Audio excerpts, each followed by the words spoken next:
राष्ट्रीय स्वच्छता अभियान के आप ब्रांड एम्बेसडर भी हैं। देश विदेश में 1500 से अधिक रचनाओं का अभी तक प्रकाशन हो चुका है और देश विदेश में अनेक विषयों पर 1800 से ज़्यादा आप व्याख्यान दे चुके हैं। हर बात तारीफ के योग्य है। अनेक राष्ट्रीय स्तर की संस्थाओं में आप विशिष्ट सलाहकार के तौर पर रह चुके हैं और 19 पुस्तकों का भी आप तक लेखन किया है और 150 से अधिक ग्रंथों का आपने संपादन भी किया है। देश भर से तकरीबन 1 शतक यानी 100 से ज़्यादा सम्मान से आप अलंकृत भी हो चुके हैं।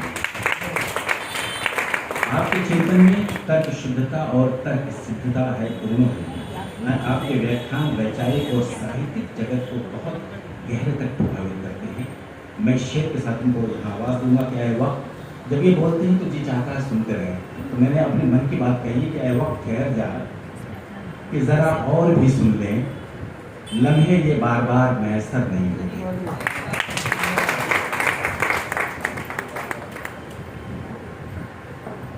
धन्यवाद आजम भाई। आज हम सब आदरणीय अनिता सिंह जी की सत्य प्रकाशित पुस्तक समीकरण अपने अपने कहानी संग्रह है, इसके लोकार्पण के निमित्त यहाँ पर एकत्र हैं। लोकार्पण संपन्न भी हुआ और मुझे सबका सौभाग्य है कि इस अवसर के साक्षी बन रहे हैं। मंच पर सत्र की अध्यक्षता कर रहे परम श्रद्धेय मनोज श्रीवास्तव जी। मुझे लगता है कि अब इन दिनों उनके पूर्व के सारे परिचय की बजाय केवल इतना कहना कि संपादक अक्षरा सब पर भारी पड़ता है। मैं आपकी उपस्थिति को प्रणाम कर रहा हूँ। अटल बिहारी वाजपेयी हिंदी विश्वविद्यालय के कुलगुरु परम आदरणीय खेम सिंह जी दहेरिया, आज जिनकी समीक्षा हम सबने सुनी, आदरणीय मिश्रा जी बहुत ही अच्छे ढंग से उन्होंने सभी कहानियों की सोचों को लेकर के एक बड़ी अच्छी बातचीत की शीला दी। मैं उनकी उपस्थिति को भी रेखांकित कर रहा हूँ। संस्था के अध्यक्ष आदरणीय श्रीवास्तव जी, कुशल संचालक बंधु आजम भाई, और आज जिनके कारण हम सब यहाँ पर एकत्र हैं, अनिता जी। कहानी के विशेष करके सारे कथा संग्रह की जितनी कहानियां हैं, इन कहानियों को लेकर के अभी पर्याप्त बातचीत शीला दीदी ने भी की और दहेरिया जी ने भी लगभग अधिसंख्य कहानियों के मूल सत्व को लेकर के कुछ बातचीत की। कुल मिलाकर के ध्यान में आया कि आज के युग में जिन बातों को लेकर साहित्य जगत ही नहीं बल्कि संपूर्ण समाज चिंतित है, उन सारे विषयों को केंद्रीय विषय बनाया है अनिता जी ने अपनी इन सभी कहानियों में, यानी परिवार और रिश्ते। वास्तव में रिश्ते इन दिनों अपनी ऊष्मा को खो रहे हैं। ये हम सब लोगों को लगातार विचलित भी कर रहा है और हम सब लोग चिंतित भी हैं इस बात को लेकर के कि जिस परिवार परंपरा को लेकर के हम सब इतने गौरवान्वित हुआ करते थे कि भारत की जो परिवार परंपरा है, एक समय हम सबको याद होगा कि मार्गरेट थैचर जब भारत के राजनयिक प्रवास पर आई तो 2 दिन के लिए आई थी और एक दिन उन्होंने राजीव गांधी जी के साथ दोनों देशों के बीच के राजनयिक संबंधों को लेकर के बातचीत की और एक पूरा दिन उन्होंने हमारे प्रधानमंत्री जी से कहा कि मुझे भारत के किसी ऐसे परिवार में दिन भर रखिए जो संयुक्त परिवार हो। और फिर भागदौड़ मची एकदम से कि भाई ये अजीब प्रकार की मांग आ गई है और फिर अंततः राजस्थान के परिवार में उनको पूरे दिन रखा गया। उस परिवार की संख्या 84 थी, 84 सदस्य एक चूल्हे पर एक छत के नीचे रहकर के एक चूल्हे पर बनी हुई रोटी खाते थे। और पूरा दिन वहां रहने के बाद जब मार्गरेट थैचर वापस अपने देश लौटी तो उन्होंने अपने किसी भी राजनयिक बैठक, उसके निर्णय, प्रधानमंत्री जी के साथ बातचीत, 2 देशों के बीच संबंध, कोई चर्चा नहीं। राष्ट्र के नाम संदेश जब उन्होंने दिया तो उन्होंने केवल यही कहा, यदि हम अपने देश को, अपनी धरती को बचाना चाहते हैं तो भारत से और कुछ नहीं तो कम से कम उनकी परिवार परंपरा उधार लेंगे। उस परिवार पर जब संकट के बादल गहराते हैं तो फिर लगता है कि आखिरकार साहित्य जगत की भूमिका क्या होना चाहिए। आज इस सदन में लगभग 7-8 लोग मैं वो चेहरे देख रहा हूँ जो हम सब आज दोपहर में सेवा भारती कार्यालय में बैठे थे और वहाँ पर हम सब लोग इस बात को लेकर के चिंतन कर रहे थे कि इन दिनों जो टीनेजर्स बेटियां हैं उन बेटियों को कई प्रकार की विकृतियां लगातार घेर रही है इंटरनेट के प्रभाव से, फिल्मों के प्रभाव से। उनको अच्छे स्पर्श, बुरे स्पर्श, स्वास्थ्यगत समस्याएं वगैरह वगैरह, शारीरिक परिवर्तन, इन चीजों को लेकर के कुछ ऐसी पुस्तक तैयार की जाए और अपने साहित्य जगत की कौन सारी बहनें आज वहां पर बैठी। ये क्या था? ये दरअसल था साहित्य का समाज के प्रति अपने दायित्व निर्वहन का एक छोटा सा उपक्रम। मुझे लगता है कि अनीता जी भी जब इस प्रकार के समीकरण अपने अपने कहानी संग्रह को तैयार करती हैं, तो वह भी उनका एकल प्रयास भले हो, लेकिन वास्तव में वह संपूर्ण साहित्य जगत की ओर से एक प्रकार से अपने ऋण से उऋण होने का प्रयास है, तो समाज ने उनके ऊपर दिया और इसलिए वो लगातार उन रिश्तों की बात करती है। बस उसकी अपनी एक कहानी है, उसमें हमने जैसा अभी उल्लेख भी हुआ था शीला दीदी के, उसमें कि एक बिन ब्याही माँ को लेकर के उसमें बातचीत आती है। सामान्यतया स्त्री विमर्श के जितने प्रकार के विषय हो सकते हैं, लगभग आधुनिक युग के सभी विमर्श के विषयों को अनीता जी ने छुआ है। ये विषय भी बहुत संवेदनशील है और यूं दिखने में हमको कई बार लगता है कि बिन ब्याही माँ शब्द बोलते ही अचानक एक चरित्रहीन स्त्री की कल्पना समाज करने लगता है। लेकिन क्या सचमुच भारत में इस विषय को लेकर के हम सब लोग उतने ही कहना चाहिए कि बिल्कुल एकदम पिछड़े हुई सोच के शिकार रहे क्या? मुझे कई बार लगता है कि हम सब लोगों ने अगर जाबाली की कथा सुनी पड़ी होगी तो हमको याद आता है कि आज से सैकड़ों साल पहले यह समाज इतना उन्नत रहा कि ऋषि परंपरा के एक आश्रम में एक शिष्य जाकर के कहता है कि मुझे केवल अपनी माँ का नाम पता है, मुझे अपने पिता के बारे में कोई जानकारी नहीं। और ऋषि पूरे सम्मान के साथ उस बालक को अपनी शिष्यवृत्ति में ले लेते हैं, कोई प्रश्न नहीं। आज जबकि कई बार संजय लीला बंसाली हो या इस प्रकार के वो उदाहरण देकर के हम लोग बड़े गौरवान्वित अनुभव करते हैं कि आज देखिए पढ़े लिखे समाज में ऐसे भी बच्चे हैं जो अपनी माँ का नाम अपने नाम के साथ जोड़ते हैं। लेकिन ये परंपरा तो आज की है क्या? ये परंपरा तो वर्षों से चली आ रही है।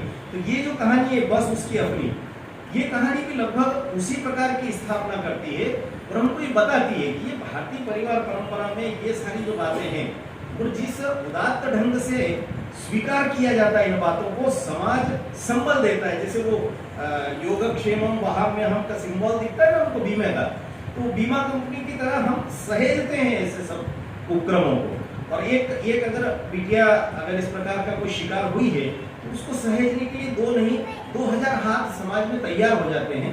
ये सकारात्मक संदेश मुझे लगता है कि इस कहानी का है और विशेष करके रिश्तों को पुनर्परिभाषित करने की दिशा में उनकी एक और जो कहानी है एकल जीवी स्त्री की समस्या, वो मुझे लगता है कि वो जो मकान लेने के बहाने तरह तरह की जो बातचीत होती है और एक सामान्य पुरुष प्रयास करता है कि तुम किसी भी तरीके से साथ रह करके, और साथ में एक पुरुष अगर साथ रहेगा तो समाज प्रश्न खड़े नहीं करेगा।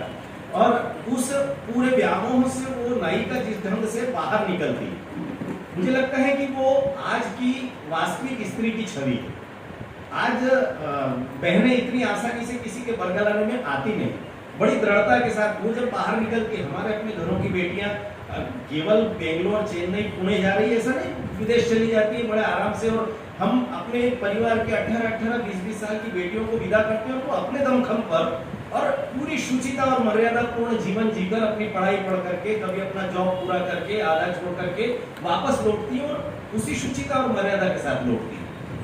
तो ये जो समाज का जो दृश्य बना है, मुझे लगता है कि इस कहानी में हम उसी दृढ़ता को, उस नायिका की दृढ़ता को देखते हैं और निश्चित तौर पर ये जो सारे बदलाव समाज में आ रहे हैं, इस बदलाव को वो कहानी रेखांकित करती है। और कहानी उनकी बड़ी अच्छी है, बदलाव शीर्षक से ये बदलाव शब्द आया तो कहानी बड़ी अच्छी है। मुझे याद आता है कि इसी प्रकार की थोड़े से परिवर्तन के साथ कुछ कुछ कहानियां पूर्व में भी हमने पढ़ी होगी। इसमें पति जो है वो थोड़ा सा उसमें उच्चारण का दोष है, वो कई अंग्रेजी के शब्दों को ठीक से नहीं बोलता, सही अर्थों में नहीं बोलता, और बेटी को उसके माता पिता भी लगातार इस बात के लिए प्रेरित करते हैं कि तुम इसको छोड़ दो, ये पति तुम्हारे लायक नहीं है।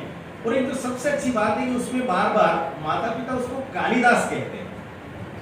मुझे कई बार लगता है कि हमारे यहाँ पर जिस अर्थ में कई बार जैसे कालिदास अर्थ में प्रयोग कैसा किया जाता है कि जिस डाल पर बैठे थे उसी को काट रहे थे, मूर्ख के अर्थ में। लेकिन अंततः कालिदास ने जब अपने आप को कालिदास के रूप में स्थापित किया, जब सप्तग्रंथ के रचयिता कालिदास को हम देखते हैं, तो फिर केवल राज्यों में कोई संस्कृत की अकादमियां स्थापित होती है मनोज जी के मार्गदर्शन में, ऐसा नहीं। फिर हम देखते हैं कि कालिदास का नाम संपूर्ण विश्व में गुंजायमान होता है। लेकिन उस कहानी में जिसको कालिदास डाल काटने वाला माना जा रहा था, अंततः उसकी अच्छाइयों को लेकर के, उसके रूप सौष्ठव में कहीं कमी है, उसका रंग सांवला हो सकता है, उसका चेहरा उतना आकर्षक नहीं हो सकता, लेकिन पत्नी को अंततः जब वो तुलनात्मक रूप से समाज में देखती है तो उसको लगता है कि नहीं, मेरा पति जो है वह मेरे लिए इतना केयरिंग है, मैं अपने ऑफिस के किसी कलीग के साथ वापस लौटती हूँ तो वो मेरे चरित्र पर शंका नहीं करता, वो मुझे लगातार सहयोग करता है। किसी दिन लगता है कि ऑफिस जाने में देरी हो रही है तो वो भोजन तक बनाने को तैयार है, शाम को आती हूँ तो कपड़े धुले हुए प्रेस करे हुए मिलते हैं। तो वास्तव में पुरुष की उदारता किन विषयों में, एक श्रेष्ठ और आदर्श पुरुष कैसा हो सकता है गृहस्थी में, उसको लेकर के कुछ अच्छे मानक उन्होंने इसमें रखे हैं। और मुझे लगता है कि इस प्रकार की कहानियां निश्चय ही नई पीढ़ी की बेटियों को भी एक बार सोचने को मजबूर करेंगी, क्योंकि हम सब लोगों ने फेयर एंड लवली छाप जो समाज तैयार कर लिया है, जो केवल वर्ण देख करके, सूरत देख करके प्रभावित होने लगा है। मुझे लगता है कि भारतीय अस्मिता, भारतीय प्रज्ञा जिस प्रकार के सौंदर्य का गुणगान करती है, जिस तरह के सौंदर्य को स्वीकार करती है, उसकी स्थापना, उस जीवन मूल्य की स्थापना इस कहानी में होती है। और मुझे लगता है कि निश्चित तौर पर ऐसी कहानियां कई बार बड़ा हमको सोचने पर मजबूर भी करती है। कहानी का उल्लेख अभी जब आदरणीय दहेरिया जी कर रहे थे, बॉस उसमें है। अब बॉस को लेकर के हमारी सामान्य कल्पना भी वही रहती है, लेकिन उस कथा का जो सारांश दहेरिया जी ने बताया तो ध्यान में आया कि लाइट गई और बॉस ने कहा कि मेरी बेटी भी अंधेरे में डरती है। इन दिनों जो कुछ मुहावरों के रूप में सोशल मीडिया पर कुछ अच्छी पंचलाइन चलती है कि अकेली लड़की अवसर नहीं होती है, वो एक दायित्व होती है। मुझे लगा कि ये कहानी लगभग उसी वाक्य को मूर्त रूप देती हुई दिखाई देती है। और बॉस को लेकर के आमतौर पर जैसी कहानियां लिखी जाती है, मैं कई बार बाल साहित्य में इस प्रकार का आग्रह करता हूँ। बाल साहित्य में अक्सर क्या होता है कि लोमड़ी यानी चालाक, कौवा यानी शातिर, गधा यानी बिल्कुल मूर्ख बुद्धि से। मैं कई बार बाल साहित्यकारों को कहता हूँ कि ये जो बने बनाए मानक है, अंततः ये प्राणी जगत पर मनुष्य के द्वारा थोपे गए। कौवा सदैव शातिर होता है ऐसा नहीं, तो क्या कभी हम कौवे को कुछ अच्छा मददगार सिद्ध कर सकते हैं क्या? गधे को हम परिश्रमी के रूप में बता सकते हैं क्या? बहुत मेहनती एक प्राणी के रूप में उसको चित्रित कर सकते हैं क्या?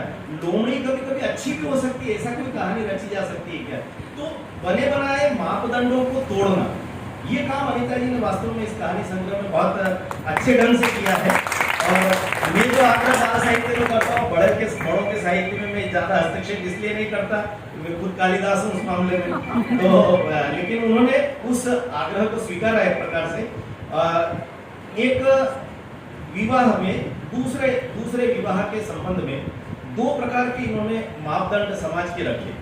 पहला, एक पूर्व प्रेमी जो है वो बेटी के प्रति आसक्त हो जाता है। एक नकारात्मक पक्ष और एक सकारात्मक पक्ष, उसकी चर्चा शीला दीदी ने की है अभी, कि कैसे एक पूर्व प्रेमी आता है उसके जीवन में और वो पूर्व पति की बेटी जो है प्रेमिका की, विवाह के बाद उसको अपनी बेटी की तरह चिंता करता है।